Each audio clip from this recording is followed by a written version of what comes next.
এদেশে আল্লাহু আকবরের সুরে সূর্য ওঠে, এদেশে আল্লাহু আকবরের সুরে সূর্য ডোবে। এদেশে আল্লাহু আকবরের সুরে সূর্য ওঠে, এদেশে আল্লাহু আকবরের সুরে সূর্য ডোবে। এদেশে আল্লাহু আকবরের সুরে সূর্য ওঠে, এদেশে আল্লাহু আকবরের সুরে সূর্য ডোবে। এদেশের মাল্লা মাঝি কিষান মজুর সবার ঠোঁটে শোনো রে লা ইলাহা ইল্লাল্লাহর জিকির ওঠে। ইমানের তপ্ত আগুন জ্বলছে সবার বুকে বুকে, ইমানের তপ্ত আগুন জ্বলছে সবার বুকে বুকে। সেই আগুন দেশ হতে দেশ দেশান্তরেও জ্বলতে হবে। এদেশে আল্লাহু আকবরের সুরে সূর্য ওঠে, এদেশে আল্লাহু আকবরের সুরে সূর্য ডোবে। এদেশের পথে ঘাটে, এদেশের বাজার হাটে, এদেশের এদেশের এদেশের এদেশের এদেশের গঞ্জে গ্রামে খোদার নামের তসবিহাতে কত পীর আউলিয়াদের অশ্রু ঝরে গভীর রাতে। যে দেশের সন্তানেরা মক্তবে চায় কোরআন বুকে, সে দেশে আল কোরআনের শাসন কায়েম করতে হবে। এদেশে আল্লাহু আকবরের সুরে গেয়ে দেখেন আমার সঙ্গে, কলিজাটা 4 গুণ বড় নিয়ে বাড়িতে যাবেন। আর মনে হবে যে বাংলাদেশের মুমিন, আল্লাহ আমাদেরকে এই জমিনের কর্তৃত্ব দান করেছেন, আমরা এই জমিনের ভাড়াটিয়া নই। ঠিক কিনা বলেন? এদেশের পথে ঘাটে, এদেশের বাজার হাটে, বললাম এদেশে আল কোরআনের শাসন কায়েম করতে হবে। ঠিক কিনা? এদেশের জলে স্থলে, এদেশের ফুল ফসলে,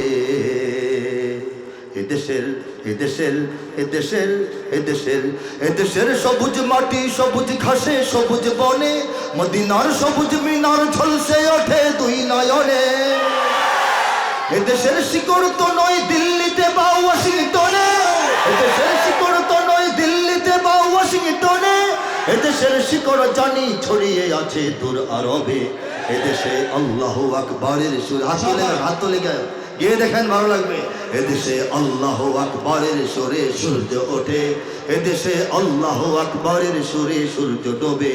এদেশে আল্লাহু আকবরের সুরে সূর্য ওঠে, এদেশে আল্লাহু আকবরের সুরে সূর্য ডোবে। কথা সত্য কিনা বলেন? ইমানের তপ্ত আগুন জ্বলছে সবার বুকে বুকে। ঠিক কিনা বলেন? কার কার বুকে সে আগুনটা আসলে আছে? হাত তুলে তাকবীর দিয়ে সারা দুনিয়াকে দেখিয়ে দিন।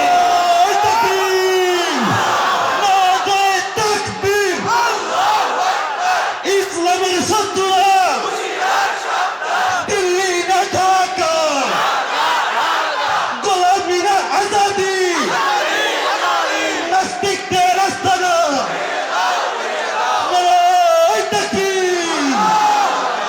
আল্লাহু আকবরের স্লোগান যখন হয়, আমি মাঝপথে থামিয়ে দিয়ে কথা বলতে চাই না।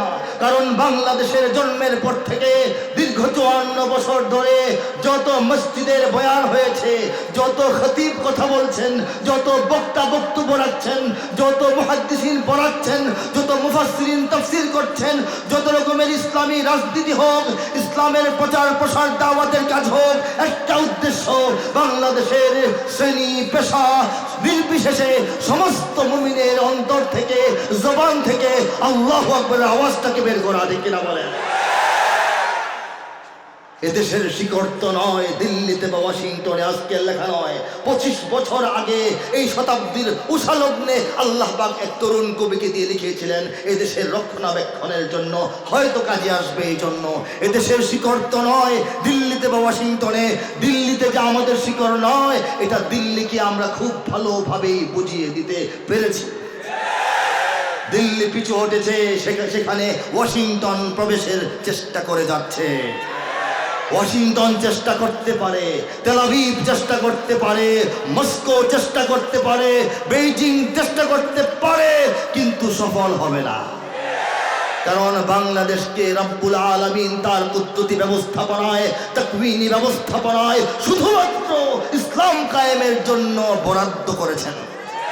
এটা আমাদের বিশ্বাস। যদি তাই না হতো তাহলে সারা বিশ্বের 202 কোটি মুসলমান, সেই 200 কোটি মুসলমানের 10%, 10 ভাগের 1 ভাগ, 20 কোটি মুসলমান আল্লাহ এই গরিবের দেশে দান করতেন না।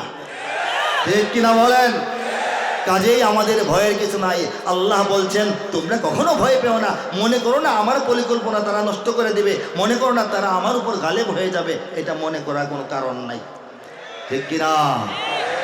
বাংলার ইতিহাসে যখনই শত্রু আসে পালাবার পথ খুঁজে পায় না। বাংলার ইতিহাসে যখনই শত্রু আসে পালাবার পথ খুঁজে পায় না। ইংরেজ বেনিয়ারা এখানে খেয়েছে, তারা পালিয়ে গিয়েছে পাক হায়রা। ইংরেজ বেনিয়ারা এখানে খেয়েছে, তারা পালিয়ে গিয়েছে পাক হায়রা। বুঝে নিক আমেরিকা, বুঝে নিক ইন্ডিয়া, বুঝে নিক রাশিয়া ও চায়না। বুঝে নিক আমেরিকা, বুঝে নিক ইন্ডিয়া, বুঝে নিক রাশিয়া ও চায়না। মুমিনের এই মাটি ইমানের এই ঘাটি কিছুতেই কেড়ে নেওয়া যায় না। মুমিনের এই মাটি ইমানের এই ঘাটি কিছুতেই কেড়ে নেওয়া যায় না, যায় না, না না। মুমিনের এই মাটি ইমানের এই ঘাটি কিছুতেই কেড়ে নেওয়া যায় না। সাহাবায়ে কেরামের আগমনে এই দেশ 1000 বছর আগে ধন্য। ওলিদের মেহনতে গড়ে ওঠা এ জমিন কোটি কোটি মুমিনের জন্য, কোটি কোটি মুমিনের জন্য, কোটি কোটি মুমিনের জন্য। এ মাটির ভাজে ভাজে শহীদের খুন আছে, আছে নাকি নাই? এ মাটির ভাজে ভাজে শহীদের খুন আছে, এ জমিন কখনো শুকায় না। এ মাটির ভাজে ভাজে শহীদের খুন আছে, এ জমিন কখনো শুকায় না। এ জমিন কখনো শুকায় না। মুমিনের এই মাটি ইমানের এই ঘাটি কিছুতেই কেড়ে নেওয়া যায় না।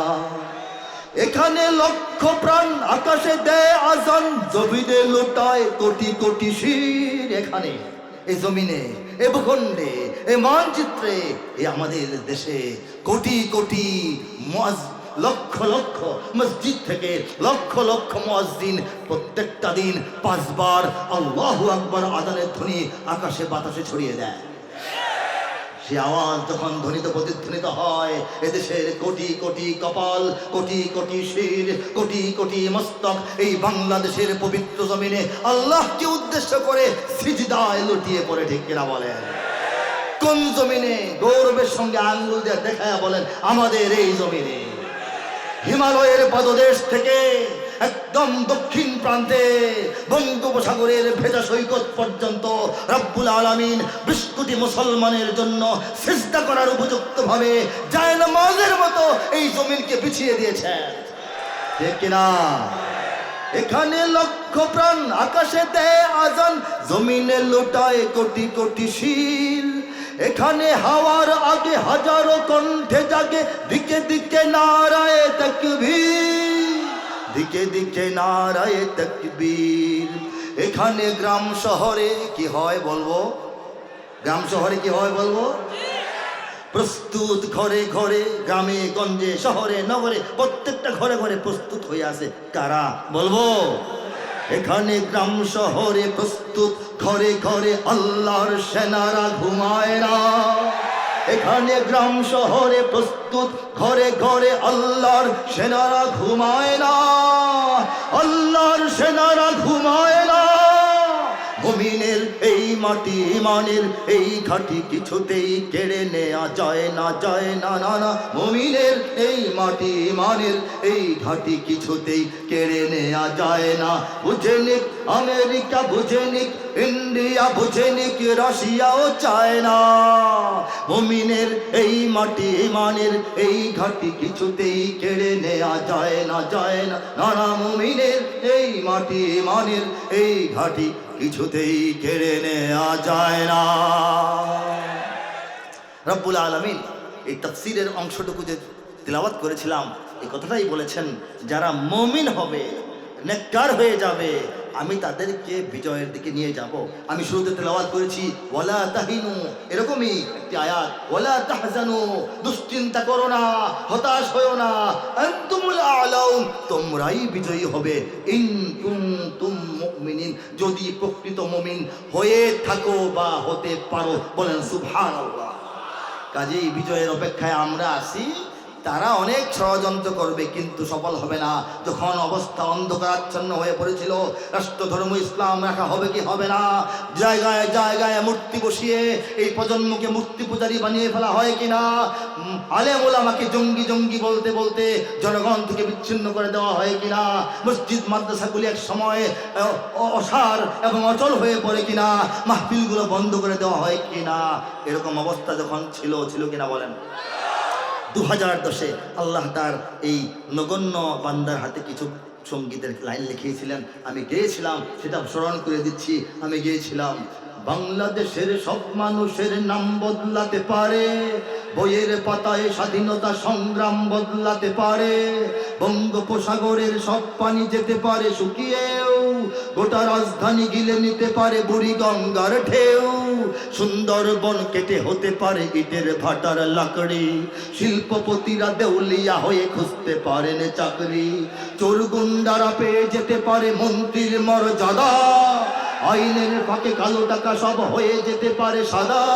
অনেকেই বলে এই দেশ নাকি হুজুগে জাতির দেশ, দফায় দফায় বদলায় এর রং ঢং পরিবেশ, তাই বলে ইসলাম তো এদেশে হুজুগে হবে না শেষ, হুজুগে হবে না শেষ।